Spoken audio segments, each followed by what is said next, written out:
ಮಡಿಕೇರಿ ತಾಲೂಕಿನ ಮಂಡ್ರೂಟ್ ಅರಣ್ಯ ಪ್ರದೇಶದಲ್ಲಿ ಸಾವಿರಾರು ಮರಗಳ ಮಾರಣ ಹೋಮ ನಡೆದಿದೆ. ಸಾವಿರಕ್ಕೂ ಅಧಿಕ ಮರಗಳ್ಳರು ಕಡಿದು ಸಾಗಿಸಿದ್ದಾರೆ. ಮರಗಳ ಕಡಿದು ಸಾಗಿಸಿದ ಬಳಿಕ ಅರಣ್ಯ ಅಧಿಕಾರಿಗಳು ಕೇಸ್ ದಾಖಲಿಸಿಕೊಂಡಿದ್ದಾರೆ. ಮರಗಳ ಕಡಿದು ಬಳಿಕ ಬೆಂಕಿ ಇಟ್ಟಿದ್ದಾರೆ.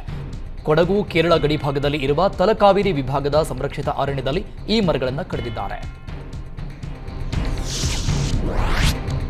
ಸಿಲಿಕಾನ್ ಸಿಟಿಯಲ್ಲಿ ಮರಗಳಿಗೆ ಆಸಿಡ್ ಇಂಜೆಕ್ಷನ್ ಭೀತಿ ಶುರುವಾಗಿದೆ. ಮಳೆಗೆ ನಗರದ ಹಲವೆಡೆ ಮರ ಹಾಗೂ ರೆಂಬೆ ಕೊಂಬೆಗಳು ಧರೆಗುರುಳುತ್ತಾ ಇವೆ. ಆದ್ದರಿಂದ ಕೆಲವರು ಮರಗಳಿಗೆ ಆಸಿಡ್ ಇಂಜೆಕ್ಷನ್ ನೀಡಿ ಮರಗಳ ಮಾರಣ ಹೋಮಕ್ಕೆ ಸಂಚು ಮಾಡಿದ್ದಾರೆಂಬ ಆರೋಪ ಕೇಳಿಬಂದಿದೆ.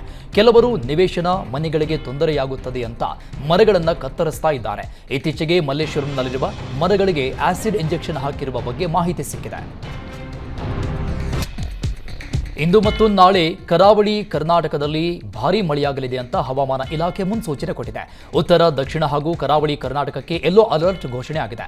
4 ದಿನಗಳ ಕಾಲ ಉತ್ತರ ಒಳನಾಡು ಹಾಗೂ ದಕ್ಷಿಣ ಒಳನಾಡಲ್ಲಿ ಗುಡುಗು, ಬಿರುಗಾಳಿ ಸಹಿತ ಭಾರೀ ಮಳೆಯಾಗಲಿದೆ. ಹೀಗಾಗಿ ಹವಾಮಾನ ಇಲಾಖೆ ಎಲ್ಲಾ ಕಡೆಗಳಲ್ಲಿ ಯೆಲ್ಲೋ ಅಲರ್ಟ್ ಘೋಷಿಸಿದೆ. ಇನ್ನು ಲಘು ಪ್ರವಾಹ, ನೈಸರ್ಗಿಕ ಸಮಸ್ಯೆಗಳು ಎದುರಾಗುವ ಮುನ್ಸೂಚನೆಯನ್ನು ಕೊಟ್ಟಿದೆ. ಇಂದಿನಿಂದ ಮೇ 15ರವರೆಗೂ ಬೆಂಗಳೂರಿಗೂ ಯೆಲ್ಲೋ ಅಲರ್ಟ್ ಘೋಷಿಸಲಾಗಿದೆ.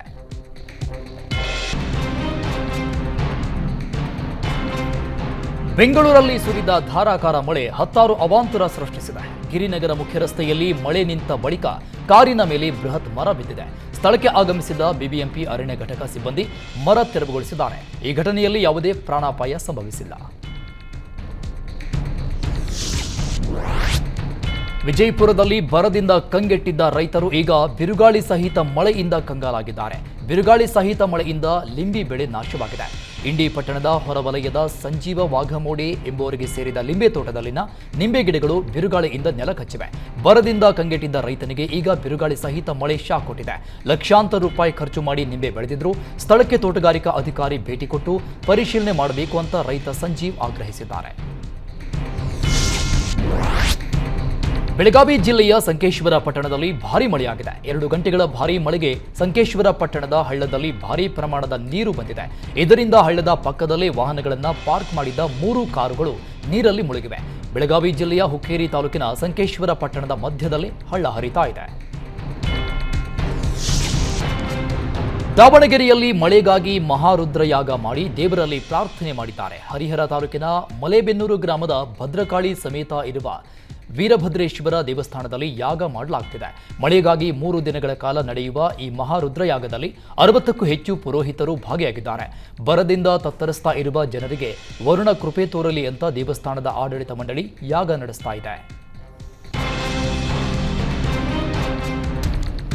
ಸಚಿವೆ ಲಕ್ಷ್ಮೀ ಹೆಬ್ಬಾಳ್ಕರ್ ಪ್ರತಿನಿಧಿಸುವ ಕ್ಷೇತ್ರದಲ್ಲಿ ಹನಿ ನೀರಿಗಾಗಿ ಜನ ಪರದಾಡುವಂತಾಗಿದೆ. ಬೆಳಗಾವಿ ತಾಲೂಕಿನ ಬಡಾಲ ಅಂಕಲಗಿ ಗ್ರಾಮದಲ್ಲಿ ಕುಡಿಯುವ ನೀರಿನ ಸಮಸ್ಯೆಯಾಗಿದೆ.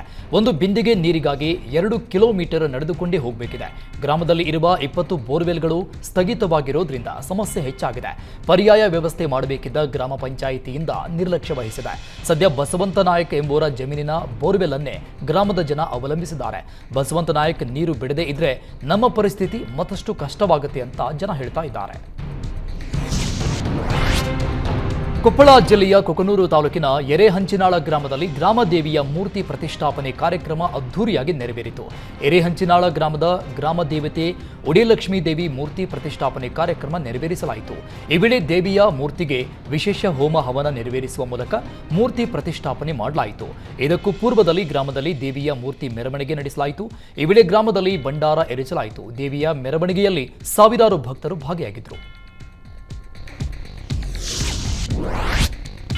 ಮಧ್ಯಂತರ ಜಾಮೀನು ಸಿಕ್ಕ ಬೆನ್ನಲ್ಲೇ Delhi CM Arvind Kejriwal full active ಆಗಿದ್ದಾರೆ.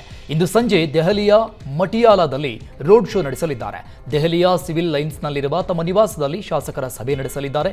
ಮೇ 25ರಂದು ದೆಹಲಿಯ 7 ಕ್ಷೇತ್ರಗಳಿಗೆ ಚುನಾವಣೆ ನಡೆಯಲಿದ್ದು ಎಲೆಕ್ಷನ್ ರಣತಂತ್ರ ಹೆಣೆಯುವ ಕುರಿತು ಶಾಸಕರೊಂದಿಗೆ ಚರ್ಚಿಸಲಿದ್ದಾರೆ.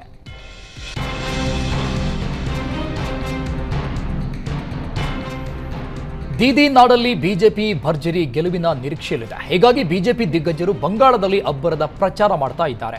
ಇಂದು ಬಂಗಾಳದಲ್ಲಿ ಸ್ವತಃ ಪ್ರಧಾನಿ ಮೋದಿ ಚುನಾವಣಾ ಪ್ರಚಾರ ನಡೆಸ್ತಾ ಇದ್ದು ಬಂಗಾಳದ ಜನರಿಗೆ 5 ಭರವಸೆಗಳನ್ನು ಕೊಟ್ಟಿದ್ದಾರೆ. ಪರಗಣ ಜಿಲ್ಲೆಯ ಬ್ಯಾರಕ್ಪುರ್, ಹೌರಾದ ಪಂಚಾಲ, ಹೂಗ್ಲಿ ಜಿಲ್ಲೆಯ ಚಿನ್ನಸುರಾದಲ್ಲಿ ಮೋದಿ ರ್ಯಾಲಿ ನಡೆಸಿದರು. ಬಿಹಾರದ ಪಾಟ್ನಾದಲ್ಲಿ ಪ್ರಧಾನಿ ಮೋದಿ ರೋಡ್ ಶೋದಲ್ಲಿ ಭಾಗಿಯಾಗಲಿದ್ದಾರೆ. ಉತ್ತರ ಪ್ರದೇಶದ ವಾರಣಾಸಿಯಲ್ಲಿ ಪ್ರಧಾನಿ ನರೇಂದ್ರ ಮೋದಿ ಮೇ 14ಕ್ಕೆ ನಾಮಪತ್ರ ಸಲ್ಲಿಸಿದ್ದಾರೆ. ಅದಕ್ಕೂ ಮುನ್ನ ನಾಳೆ ಭರ್ಜರಿ ರೋಡ್ ಶೋ ನಡೆಸಲಿದ್ದಾರೆ. ಇದೀಗ ಕಾಶಿಯ ಮೂಲೆ ಮೂಲೆಯಲ್ಲೂ ಇಸ್ ಬಾರ್ 10 ಲಾಖ್ ಪಾರ್ ಘೋಷಣೆ ಶುರುವಾಗಿದೆ. 10 ಲಕ್ಷ ಮತಗಳ ಅಂತರದಿಂದ ಗೆಲ್ಲಿಸಲು ಬಿಜೆಪಿ ತಂತ್ರಗಾರಿಕೆ ರೂಪಿಸಿದೆ. ನಾಳೆ ಸಂಜೆ ವಾರಣಾಸಿಯಲ್ಲಿ ಮೋದಿ ರೋಡ್ ಶೋ ನಡೆಸಲಿದ್ದಾರೆ. ಲಂಕಾದಿಂದ ವಿಶ್ವನಾಥ ಮಂದಿರ ತನಕ ಸುಮಾರು 5-6 ಕಿಲೋಮೀಟರ್ ರೋಡ್ ಶೋ ನಡೆಸಲಿದ್ದಾರೆ. ಅಲ್ಲದೆ ಕಾಶಿ ವಿಶ್ವನಾಥನಿಗೆ ಪ್ರಧಾನಿ ಮೋದಿ ಪೂಜೆ ಸಲ್ಲಿಸಲಿದ್ದಾರೆ. ನಾಳೆ 4ನೇ ಹಂತದ ಮತದಾನ ನಡೆಯಲಿದೆ. ಇದರೊಂದಿಗೆ 23 ರಾಜ್ಯಗಳು ಮತ್ತು ಕೇಂದ್ರಾಡಳಿತ ಪ್ರದೇಶಗಳಲ್ಲಿ ವೋಟಿಂಗ್ ಪೂರ್ಣಗೊಳ್ಳಲಿದೆ. ನಾಳೆ ಆಂಧ್ರ ಪ್ರದೇಶದ ವಿಧಾನಸಭೆ ಚುನಾವಣೆಗೂ ವೋಟಿಂಗ್ ಮತದಾನ ನಡೆಯಲಿದೆ. 10 ರಾಜ್ಯಗಳು ಮತ್ತು ಕೇಂದ್ರಾಡಳಿತ ಪ್ರದೇಶಗಳ 96 ಸ್ಥಾನಗಳಲ್ಲಿ 1717 ಅಭ್ಯರ್ಥಿಗಳ ಭವಿಷ್ಯ ನಾಳೆ ಇವಿಎಂಗೆ ಸೇರಲಿದೆ. 4ನೇ ಹಂತದಲ್ಲಿ ಪ್ರಮುಖ ಅಭ್ಯರ್ಥಿಗಳಾದ ಅಖಿಲೇಶ್ ಯಾದವ್, ಅಧೀರ್ ರಂಜನ್ ಚೌಧರಿ, ಮಹುವಾ ಮೊಯಿತ್ರಾ, ಅಸಾದುದ್ದೀನ್ ಓವೈಸಿ ಮತ್ತು ವೈಎಸ್ ಶರ್ಮಿಳಾ ಕಣದಲ್ಲಿದ್ದಾರೆ.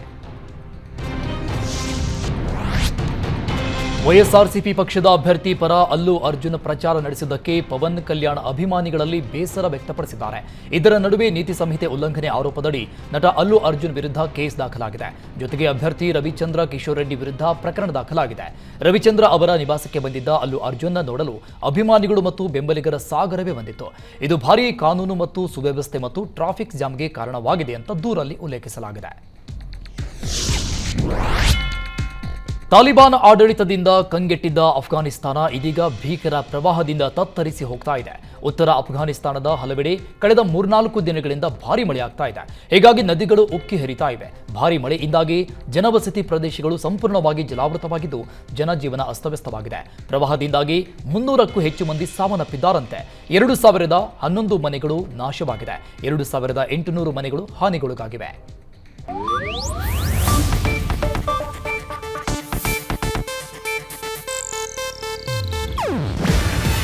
ಇದು ಏಷ್ಯಾನೆಟ್ ನ್ಯೂಸ್ ನೆಟ್ವರ್ಕ್ ಪ್ರಸ್ತುತಿ.